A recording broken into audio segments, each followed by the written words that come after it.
We really started working on these initiatives in December of 2006. That's when three of us took office. We ran together, myself, Commissioner Thompson, Commissioner Vanderbeck, and we ran on a platform of managed growth, ensuring that growth worked to the benefit of Chatham County, and that we needed to have ordinances in place that protected our natural environment. So we began work on these initiatives the day we took office, because that's what the citizens of Chatham County elected us to do. And so we created the citizen advisory boards. We gave them a charge of what they were expected to do, and everyone worked very hard, but it really was done over a 2-year period. And initially, I would have liked to have had it happen sooner. But when you think about what we've accomplished in those 2 years, I have to be very proud of the people who worked on the project, because I think what we have in hand now is a set of ordinances and environmental protections that both allow us to encourage development and at the same time protect our environment. What's been hardest and easiest really has been the same thing, and that's the degree of community involvement we've had. It's been fantastic in that we've had so many citizens involved in the process. In fact, most of the ordinance revisions and amendments and creation of new ordinances were really done by citizen advisory boards. We created an environmental review board. We created subcommittees out of the planning board that did most of this work. And a large number of those people were citizens of the county who wanted to be involved. And they worked very hard, but this of course slows down the process to some extent because these people have other jobs, other commitments. So they were doing this primarily on their spare time. But I think it's very gratifying when you have that degree of community involvement. Our citizens are very, very engaged, and this makes it easier in some respects, because you know when you put something forward that has a great deal of citizen involvement, that you've already cleared the major hurdle of people who have worked on this, they've bought into it, and they want it to happen.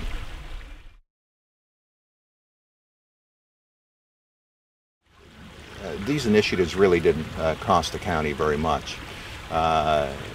We did the work primarily through citizen advisory boards, and they don't get paid anything. Just they only receive our tremendous appreciation and gratitude. We did form a Department of Environmental Resources, so that did cost some amount of money, and we did have some contracts with the Triangle J Council of Governments to help us with drafting some of the ordinances. But for the most part, this really didn't cost very much in terms of either personnel resources or other kinds of resources to the county.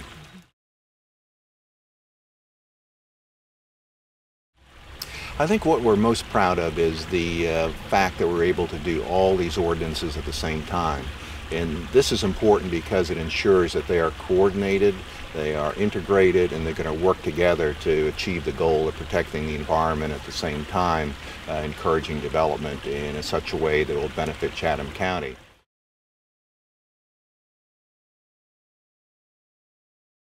You know, there are several challenges you have to address when you embark upon a series of initiatives as we have.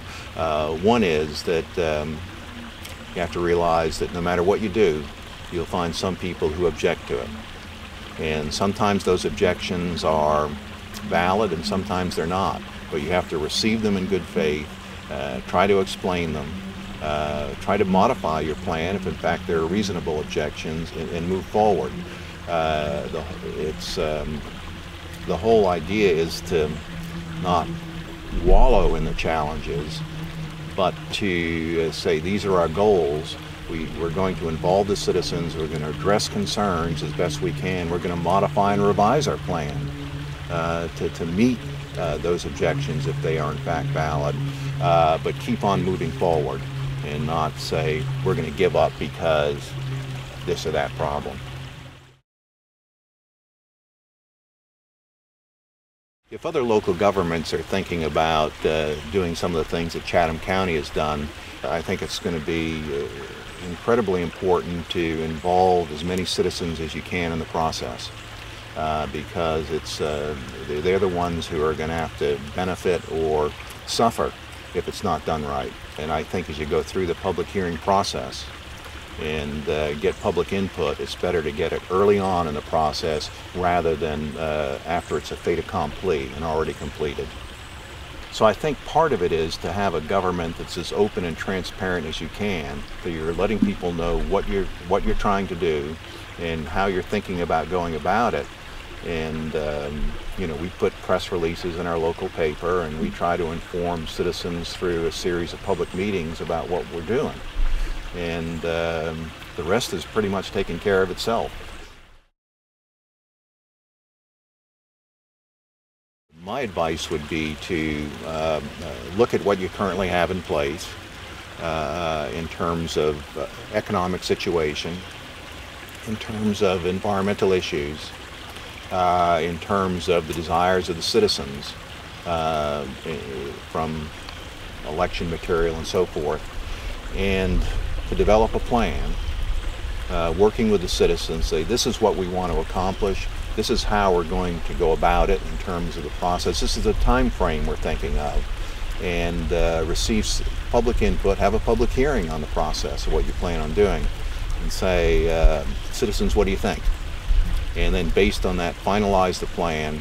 And no plan is worth anything unless it's implemented. So once you have a plan, go to it, work hard, involve the citizens, and just do your best to meet the goals that you have established as a community, as a local government.